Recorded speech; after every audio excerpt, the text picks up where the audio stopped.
Dobrý deň. Ako môžete vidieť, nachádzam sa na Lieskovskej ceste a tak môžete aj tušiť, o čom tento môj dnešný príspevok bude. Áno, je o plánovanej výstavbe logistického centra. Toto video je reakcia na včera odvysielanú reportáž v Reportéroch na STVR.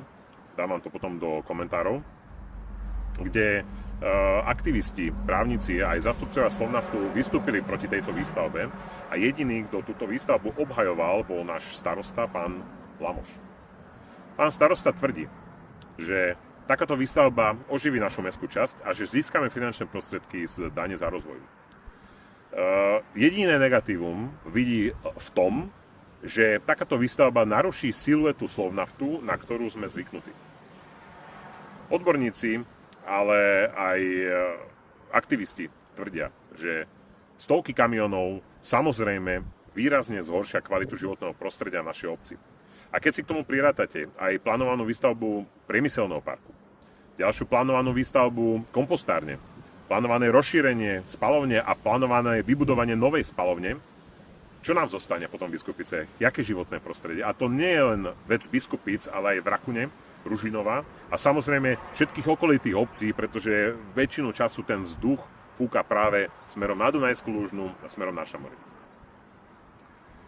V komisii, ktorá sa venovala aj tomuto, som túto tému otváral a mali sme celkom zaujímavú diskusiu s poslancami práve pána starostu, ktorí tvrdili, že výstavba takéhoto logistického centra je vo verejnom záujme.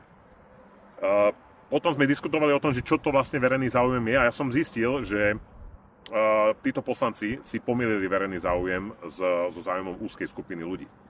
Čiže ako môžete brániť ako poslanec verejný záujem, keď vôbec netušíte, čo tento verejný záujem predstavuje.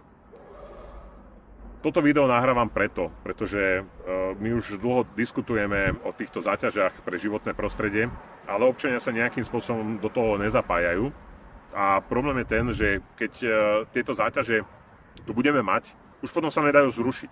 Už potom budeme mať obrovské respiračné problémy a zostanú nám len oči preplač. Preto by som vás chcel vyzvať, občania, zaujímajte sa prosím o výstavbu našej mestskej časti, o pripravované záťaže, lebo bude už neskoro. Ďakujem za pozornosť a pekný deň prajem. Dovidenia.